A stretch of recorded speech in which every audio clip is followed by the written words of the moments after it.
Hello everyone, hope you all are doing well and once again welcome back to the channel. तो जी एक दो बहनों के कमेंट्स आ रहे थे कि दीदी हमारे बच्चे छोटे हैं और हम अर्ली मॉर्निंग उठ के अपने घर का काम शुरू नहीं कर सकते या घर की क्लीनिंग नहीं कर सकते हैं।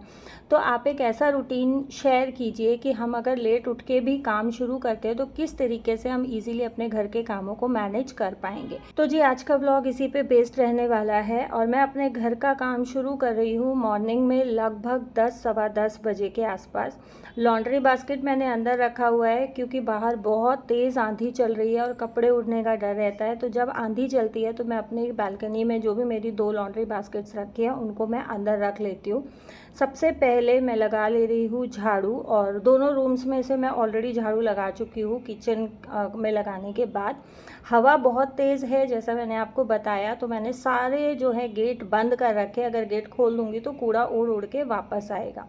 अच्छा, बहुत बार बहनों के दिमाग में ये रहता है कि मैं इतनी जल्दी क्यों उठती हूँ। तो जी देखो, मेरा इतनी जल्दी उठे बिना काम नहीं चलता है। मेरे इतनी जल्दी उठने के 2-3 रीज़न हैं। और आप लोग ना वीडियो स्किप करके देखते हो तो आप लोगों को सारी बातों का पता नहीं चलता है। उसके बाद आप लोग कमेंट्स करते हो, आप लोगों के दिमाग में डाउट्स क्रिएट होते रहते हैं। तो प्लीज़ वीडियो को स्किप नहीं किया कीजिए, पूरा देखा कीजिए ताकि आप लोगों को पता चले मेरी लाइफ के बारे में। और मैं जो भी चीज़ें फॉलो करती हूँ वो क्यों फॉलो करती हूँ, उनके पीछे बहुत गहरे रीज़न होते हैं, बहुत गहरे कारण होते हैं। और मेरा जल्दी उठने का रीज़न क्या है कि घर के काम तो देखो जल्दी निपट जाते हैं, मैं जल्दी फ्री हो जाती हूँ। दिन भर मैं फिर फ्री रहती हूँ अपने बाकी कामों के लिए। सेकंड जो रीज़न होता है वो ये होता है कि जब हम जल्दी उठ के अपने घर के काम करते हैं ना, और जल्दी उठते हैं हम सूर्य उदय से पहले अगर उठते हैं तो हमारा शरीर भी बहुत जो है फ्रेश रहता है, पूरा दिन एनर्जेटिक रहता है। आप लेट उठ के देखो और एक दिन आप जल्दी उठ के देखो, आपको खुद फ़र्क दिखाई देगा। और तीसरा जो सबसे मेन रीज़न है, हमारे सनातन धर्म के अकॉर्डिंग हमारे शास्त्रों में भी लिखा गया है कि जो ग्रह लक्ष्मी है, घर की जो औरत है, गृहिणी है, उसको सूर्य उदय से पहले उठना चाहिए। अगर ग्रह लक्ष्मी सूर्य उदय से पहले उठती है तो आपके घर में लक्ष्मी का वास होता है, आपके घर में सुख शांति समृद्धि बनी रहती है, आपके घर में बरकत होती है। बहुत सारे ऐसे रीज़न्स हैं कि एक औरत को सूर्य उदय से पहले उठना चाहिए। देखो, जो वर्किंग लेडीज़ हैं उनके लिए तो मैं नहीं बोलूँगी क्योंकि उनको पूरा दिन ऑफिस में बैठना होता है। सम टाइम ऐसा होता है कि उनकी नाइट शिफ्ट लगती है। जो मेडिकल फील्ड से हैं वो कोई 12 बजे आते हैं, कोई 1 बजे आते हैं, तो इतना लेट सो के और मॉर्निंग में अर्ली मॉर्निंग उठना, नेक्स्ट डे फिर शिफ्ट के लिए भागना, वो चीज़ें पॉसिबल नहीं होती हैं। तो वो बहनें अपनी शिफ्ट के अकॉर्डिंग या अपनी ड्यूटी के, अपनी जॉब के अकॉर्डिंग अपना जो है रूटीन मेंटेन करके चलती हैं। लेकिन जो हाउस वाइफ है उनको मैं यही सजेस्ट करूँगी, देखो बहुत ज़्यादा जल्दी अगर आप नहीं उठ सकते हो तो 5:30 पौने 6 आप टारगेट बना लो कि आप उठ जाओगे। अच्छा, ऐसा नहीं होता है कि हम सारा काम सुबह सुबह निपटा लेंगे तो हम दिन में क्या करेंगे। दिन में हमारे घर में बहुत सारे छोटे छोटे काम होते हैं। अब बहुत सारी बहनें हैं जो सिलाई का काम करना चाहती हैं लेकिन उनको टाइम नहीं मिलता है क्योंकि वो अपना मैनेजमेंट प्रॉपर तरीके से नहीं कर पा रही हैं कामों का। तो सुबह जब हम 1 घंटा 1.5 घंटा जल्दी उठना शुरू कर देते हैं ना, हमारे घर के काम भी 1-1.5 घंटा शिफ्ट हो जाते हैं टाइम से पहले। और वो 1-1.5 घंटा हमें दिन में मिल जाता है जिसमें हम अपनी सिलाई कर सकते हैं, DIY कर सकते हैं, कढ़ाई कर सकते हैं। आप अगर अपना कोई काम खोलना चाहते हैं या घर से कोई काम करना चाहते हैं तो उसके लिए आप टाइम बहुत इजीली निकाल सकते हैं। अच्छा, बहुत सारी बहनों के कमेंट्स आते हैं कि हमसे नहीं उठा जाता, तो आप थोड़ा सा अपना सोने का रूटीन चेंज कीजिए। आप अगर 10 बजे 11 बजे सो रहे हैं तो आप ट्राई कीजिए कि आप 9:30 तक सो जाएं। अब जैसे मैं हूँ तो मैं 9 साढ़े 9 बजे मैं सो जाती हूँ। बहुत बार ऐसा होता है कि थोड़ा लेट हो जाता है, हस्बैंड अगर ऑफिस से लेट आते हैं। मेरा जो सोने का रूटीन है, ये भी कई बार मेरे पास क्वेश्चंस आते हैं कि दीदी आप सोते कितने बजे हो। तो मेरा सोने का रूटीन डिपेंड करता है मेरे हस्बैंड के आने के टाइम पे। उठने का रूटीन मेरा डिपेंड करता है मेरे कामों पे या मॉर्निंग में मुझे कितने काम निपटाने हैं, किस तरीके से निपटाने हैं उस पे। और यहाँ जो है झाड़ू लगाने के बाद मॉपिंग भी हो गई है। और मेरे घर का जो वुडन होता है ना, ये भी कई बहनें पूछती हैं कि आप किस तरीके से साफ़ करते हो, खिड़की दरवाजे कैसे साफ़ करते हो। तो मेरा बहुत इजी सिंपल सा तरीका है, जब मैं मॉपिंग करती हूँ तो मैं मॉप से ही कर देती हूँ, क्योंकि इतना ऊपर चढ़ना उतरना मेरे लिए पॉसिबल नहीं होता है। और ये वाला जो मिल्टन का स्पिन मॉप है, इसी बकेट में स्पिनर भी है और इसी बकेट में मेरा जो मॉप है वो धुल भी जाता है, और ये बहुत टाइट से स्पिन करती है, पानी नहीं रहता है। इस वजह से मुझे वुडन इससे क्लीन करने में कोई प्रॉब्लम नहीं होती है। और यहाँ जो है मैं मॉपिंग वगैरह कर रही थी, तब तक लक्की का नहाना धोना हो गया था। इससे पहले का जो काम है वो मैं आप लोगों के साथ शेयर कर चुकी हूँ प्रीवियस ब्लॉग में, कि हमने जो पिछली वाली छोटी वाली बालकनी अरेंज की थी या ऑर्गेनाइज़ की थी, वो किस तरीके से की थी, कौन कौन से पौधे वहाँ रखे थे। और उसके बाद अब बारी आती है बड़ी वाली बालकनी का जो है पूरा मेंटेन करने की। तो मैंने कुछ एक चीज़ें भी जो है ऑर्डर की हुई थी ऑनलाइन इस बालकनी के लिए, क्योंकि नीचे गमले रखे रहते हैं ना तो अच्छे से क्लीनिंग नहीं होती। आप देखो गमलों के नीचे ना मिट्टी आ जाती है, बारिश आती है, बारिश का भी पानी रहता है। हम लोग वॉश करते हैं, देखो कोशिश करते हैं कि जब वॉश करके पानी वाइप कर रहे हैं तो बहुत अच्छे से पानी जो है खींच ले, लेकिन डेली गमले आगे करके खींचना मेरे लिए भी पॉसिबल नहीं होता है, क्योंकि इनमें मिट्टी है, हैवी गमले हैं। एक बहन ने रेट पूछा था इन गमलों का, तो ये मैं लेके आई थी 115 का एक गमला, 25 का बोला था, 125 का।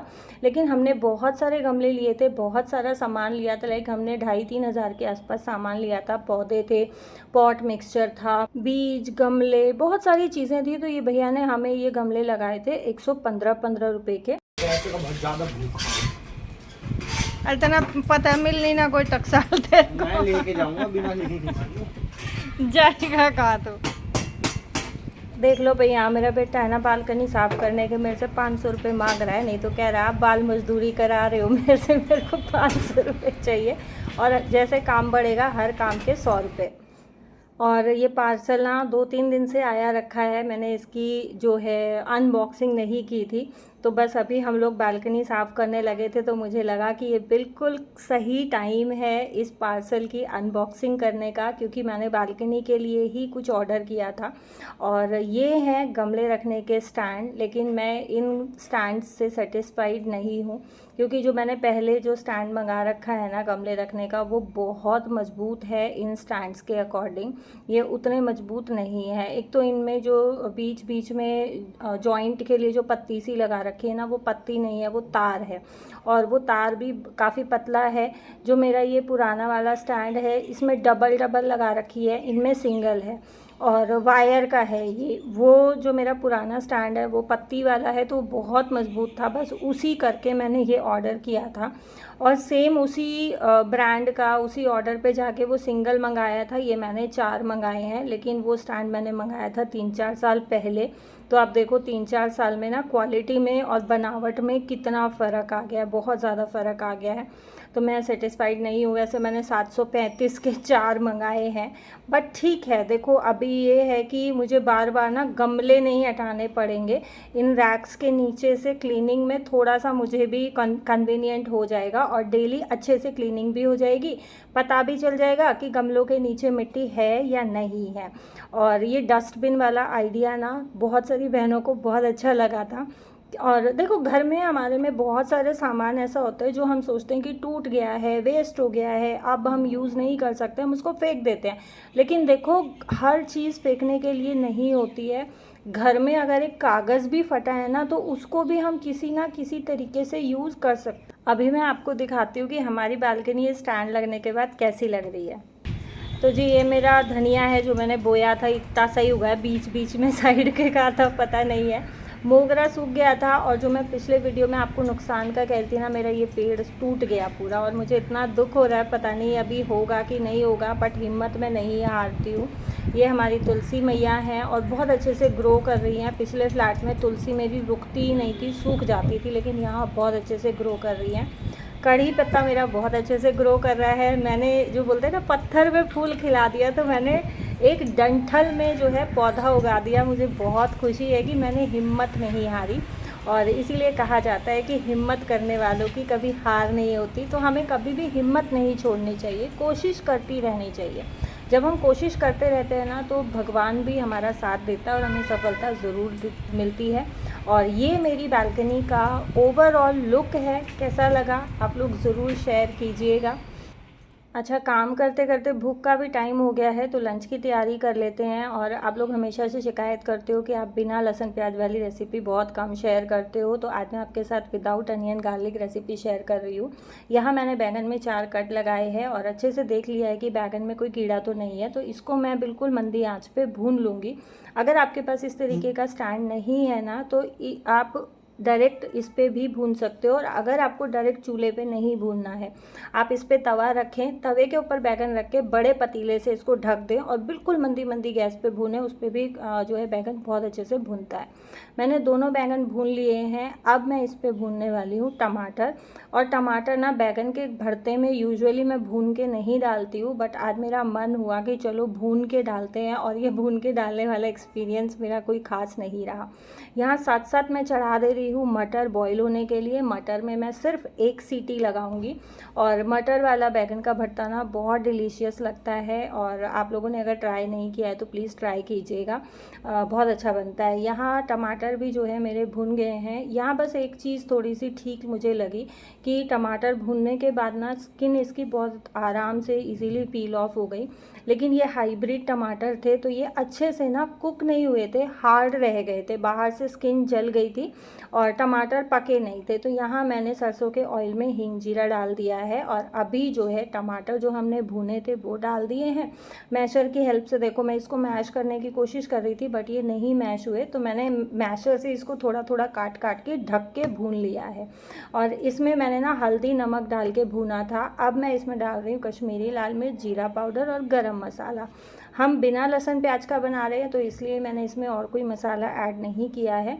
थोड़ा सा पानी मैंने जो मटर बॉईल की थी वही ऐड किया है। मटर वाला पानी हम फेंकेंगे नहीं, ढक के हम मसाले को अच्छे से भूनेंगे, तब तक तेल मसाले से अलग नहीं हो जाता है। अगर आपको लगता है कि आपके टमाटर में मॉइस्चर है या टमाटर पानी छोड़ रहा है तो आप बिना पानी के भी मसाला पका सकते हैं।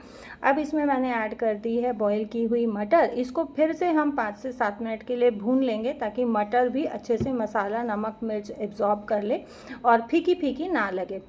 अच्छे से मिक्स करके जो बैगन हमने छील के अच्छे से साफ़ करके रखा था वो हम इसमें ऐड कर देंगे। अच्छा, बहुत सारी बहनें क्या करती हैं, बैगन को छीलने के बाद ना धो देती हैं, तो इसको धोना देखो मुझे नहीं लगता कि चाहिए, क्योंकि जब आप धो दोगे ना तो इसका टेस्ट सब वो पानी में बह जाता है। अगर थोड़ा बहुत छिलका आ भी जाता है ना तो कोई ऐसी बड़ी बात नहीं होती है, बट छिलका नहीं रहता है, बहुत अच्छे से साफ़ हो जाता है। और बस बैगन डालने के बाद भी 5 मिनट के लिए भून के इसमें मैंने डाल दिया है हरा धनिया। तो ये थी मेरी आज की रेसिपी। देखो ये लड़का क्या कर रहा है। आप लोग मुझे ज़रूर बताना, आपके बच्चे भी इस तरीके की शैतानी करते हैं क्या? आपको इसी तरीके से परेशान करते हैं जैसे ये मुझे परेशान करके रखता है? तो ऐसे बर्फ जमा के इतने बड़े पतीले में चूसेगा इसको।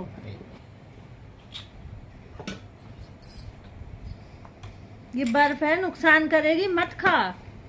मिनरल वाटर है 20 रुपए का। तो मिनरल वाटर है 20 रुपए का। एक तो वैसे बारिश हो रही है, बेटा मत खा इसको, रहने दे। पता नहीं चल रहा ना, पर ऐसा लग रहा ना बोतल है। हाँ बिल्कुल पता नहीं चल रहा, बोतल ही लग रही है। ऊपर ऊपर की खा गया तो गर्दन इसकी।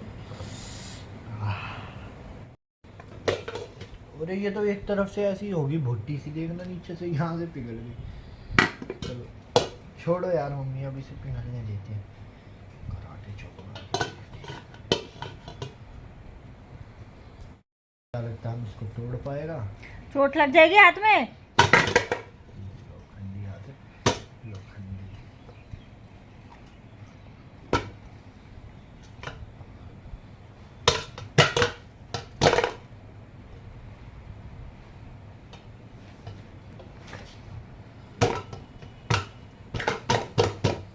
छोड़ो यार मम्मी, ऐसे पिघलने दो। क्यों मम्मी? अगर इतना दिमाग तू पढ़ाई में लगा ले तो मैं निहाल हो जाऊं बेटा। कितना दिमाग? जितना तो नहीं बोतल में बर्फ जमाने में लगाया। अरे वो रखी भूलिया में लगाया नहीं।